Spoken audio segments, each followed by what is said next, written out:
Assalamualaikum warahmatullahi wabarakatuh. Selamat datang kembali di channel Catatan Horor.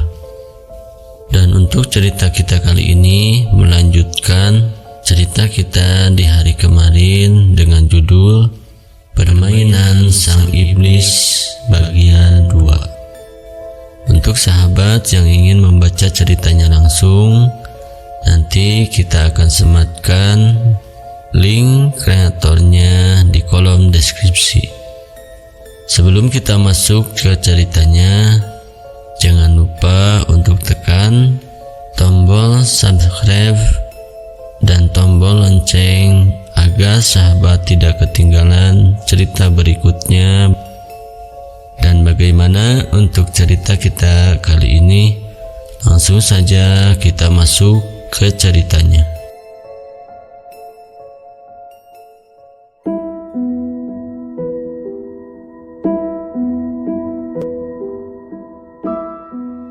Setelah ketua kampung mengusulkan untuk diskusi atas peristiwa-peristiwa pembunuhan yang telah terjadi kemarin-kemarin, lalu seorang warga pun berkata, "Maksudmu kita harus berdiskusi untuk mencari iblis yang bersembunyi di antara kita? Ini konyol," ucap salah seorang penduduk. "Diskusi ini hanya akan mengakibatkan kita yang lain saling menuduh dan menipu satu sama lain. Kita harus segera mengungkap siapa iblisnya secepat mungkin," jawab penduduk lainnya. Diskusi mereka tentunya tidak berjalan begitu baik. Beberapa di antaranya saling menuduh dan menyalahkan satu sama lain. Hingga pada akhirnya mereka semua sampai pada suatu kesepakatan. Bunuh, bunuh, bunuh, bunuh iblisnya. Bakar dia hidup-hidup. Kita harus menghentikan permainan gila ini, seru seluruh penduduk desa yang marah akan perbuatan keji si iblis. Mereka berteriak dengan suara yang penuh amarah, menuntut perbuatan berdosa sang iblis. Entah apa yang menyebabkan iblis itu bangkit dan siapa yang telah dirasuki. Pada saat ini, desa kecil yang dulunya aman dan sejahtera tengah dilanda kesengsaraan.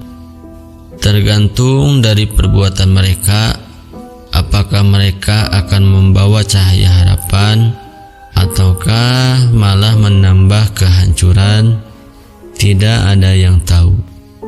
Kini para penduduk desa sudah percaya diri dan tidak ketakutan. Mereka membuat kelompok yang dipimpin langsung oleh si kesatria. Mereka berbondong-bondong untuk menangkap sang iblis keji. Sungguh tindakan yang salah. Tidak lama lagi mereka akan menyadari perbuatan mereka. Dan entah apa yang membuat mereka percaya diri untuk melawan sang iblis. Apakah itu suatu kesombongan? Tampaknya mereka sudah mendapat balasan yang setimpal.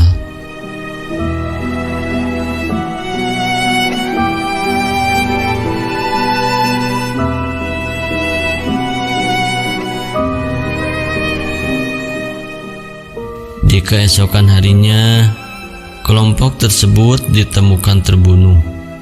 Mayat mereka bergeletakan di jalanan. Siapapun yang melihat pemandangan yang mengerikan ini pasti langsung gemetaran. Ini adalah pembunuhan massal yang hanya terjadi dalam semalam. Hanya menyisakan belasan penduduk yang masih hidup. Di antara mereka yang mati mengenaskan, tampaknya si kesatria mendapatkan kematian yang paling sengsara. Tubuhnya sudah digerogoti anjing liar. Yang tersisa hanyalah kepalanya yang tertusuk pedang kesayangannya. Kemampuan bertarungnya tidak dapat menyelamatkannya dari tindakan sombongnya, sehingga iblis yang langsung datang menghukumnya. Tampaknya hari ini si penjaga makam harus bekerja keras untuk memakamkan jenazah-jenazah pembunuhan massal ini.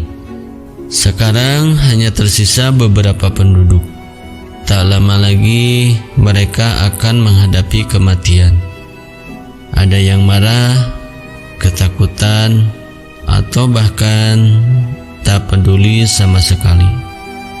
Sayangnya sang iblis sudah membunuh si kesatria. Aku tahu kalian semua pasti ketakutan, tapi kita harus segera bertindak. Dia tidak akan berhenti sampai kita semua mati, ucap si pendeta dengan lantang, mencoba meyakinkan para penduduk bahwa semua akan baik-baik saja. Si Floris yang tidak rela akan kematian si kesatria hanya bisa marah-marah dan mengutuk sang iblis.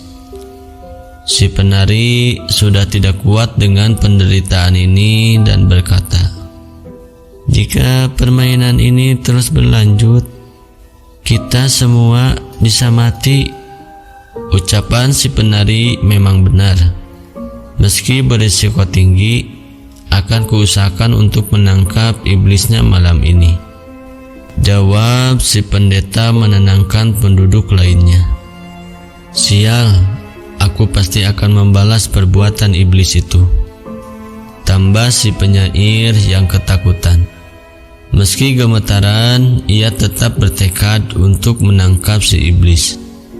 Lagi-lagi si pelukis yang tidak peduli dengan pembantaian ini malah memperburuk keadaan. Sudahlah, hentikan usaha sia-sia ini. Lupakan saja iblis itu. Toh kita semua akan mati, ucapnya dengan santai. Si penyair yang terpancing emosi menjawab, "Apa-apaan? Bagaimana kau bisa setenang itu setelah melihat orang-orang mati? Apa jangan-jangan kamu iblisnya?" Si pelukis yang tidak terima dituduh kemudian menyangkal, "Jangan sembarangan menuduh kau. Aku hanya menyarankan solusi terbaik." Namun itu tidak mempan. Si penyair malah semakin menuduhnya. Aku tahu itu sejak awal. Kau itu iblisnya." Si pelukis semakin marah-marah, melanjutkan perdebatan hingga ada suara yang melerai mereka. "Hentikan, bukan saatnya untuk menyalahkan satu sama lain. Kita harus menangkap iblisnya sekarang," ucap si kepala desa menghentikan mereka. Di tengah perdebatan mereka, si penjaga makam mengucapkan sesuatu.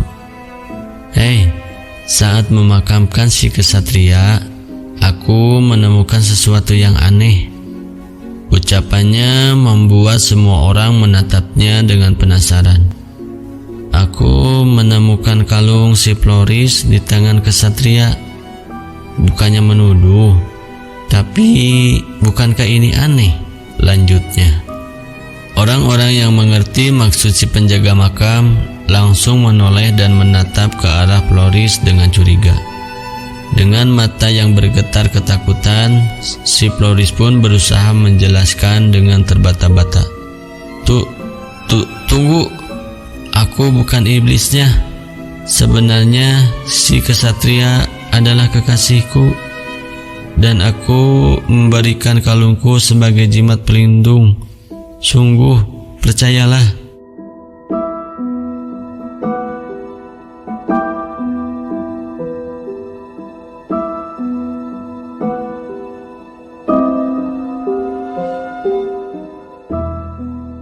Dengan nada tinggi, si penyair memotong ucapannya. "Omong kosong, kau pasti pelakunya. Dasar iblis. Si penari menutup mulutnya dengan tatapan tidak percaya. Ya ampun, tak kusangka. Kini semua orang sudah menganggap si Floris sebagai iblisnya. Tak peduli berapa kali pun ia menyangkal, tak ada yang percaya. Si ketua desa yang ikut terpengaruh suasana pun langsung membuat keputusan dengan lantang. Tangkap dia dan bakar iblis itu hidup-hidup. Dengan tatapan kaget dan tubuhnya yang gemetaran, si Floris berteriak, "Tidak, tunggu, itu bukan aku, sungguh, aku dijebak. Si penjaga makam adalah iblisnya, bukan aku." Tak ada seorang pun yang mempercayainya. Tubuhnya yang ditahan orang-orang membuatnya tak berdaya sedikit pun. Untuk merayakan kemenangan dan meminta perlindungan, akan lebih baik jika kita melakukan ritual pembersihan bersamaan dengan dibakarnya iblis keji itu, usul ketua kampung. Hal ini dilakukan untuk menyucikan jiwa para penduduk dan menghindari kemungkinan si iblis untuk merasuki tubuh lain. Dengan tubuh yang diikat pada sebuah batang pohon, si Floris dibakar hidup-hidup oleh para penduduk tanpa belas kasihan. Tak peduli berapa kali ia memohon, berapa banyak air mata yang dikeluarkan, tak ada satupun yang mempercayainya. Karena terungkap dialah iblisnya. Ia mati dengan menanggung dosa-dosanya. Teriakan dan isak tangis si Floris sudah seperti alunan musik yang melatar belakangi ritual pembersihan. Semua penduduk berlutut di hadapan ia saat ia disiksa. Kepala mereka disiram perlahan menggunakan air suci. Mata menutup perlahan sambil mengikuti arahan sang ketua kampung untuk berdoa. Pada akhirnya kita berhasil menangkap iblisnya, dan sebagai penebusan dosa kita melaksanakan ritual ini. Tetapi setidaknya kita dapat membawa harapan dan membalas dosa sang iblis yang kejam. Iblis yang pantas dihukum atas dosa-dosanya, iblis malang yang dibakar hidup-hidup. Tapi kita tak punya pilihan lain.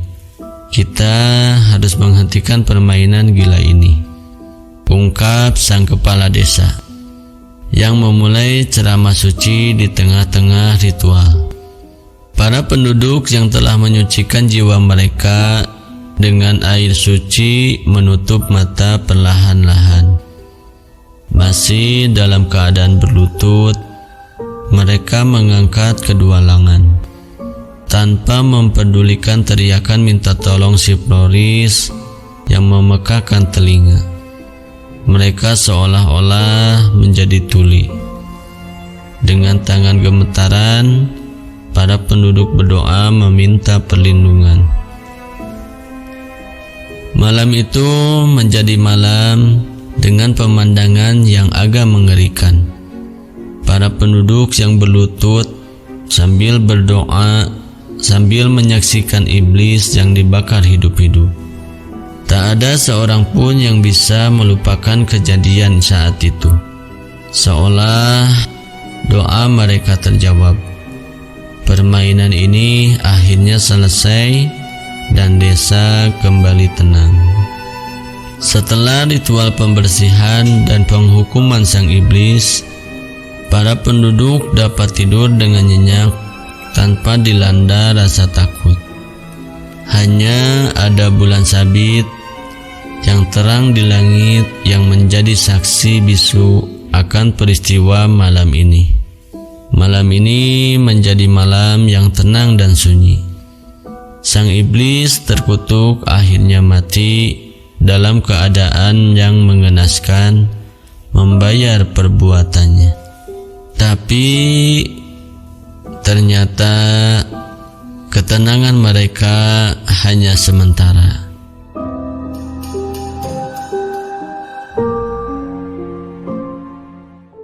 Baik sahabat, demikianlah untuk kisah kita malam ini.